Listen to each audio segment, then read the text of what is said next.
তোমার ভেলা তো তৈরি হয়ে গেছে মা, তবে আমাকে তোমাকে কিছু পরীক্ষা দিয়ে যেতে হবে। পরীক্ষা? ওই পরীক্ষা যদি তুমি উত্তীর্ণ হয়ে যাও তবে তুমি বেশি দিতে পারবে। কি পরীক্ষা নিবে?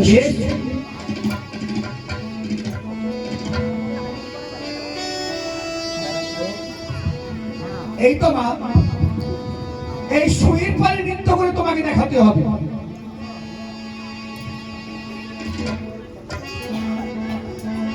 ওই আমি কি পরীক্ষা দিব গো ও শ্বশুর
অগ্নি পরীক্ষা চালিয়ে দাও চন্দন বাষ্প।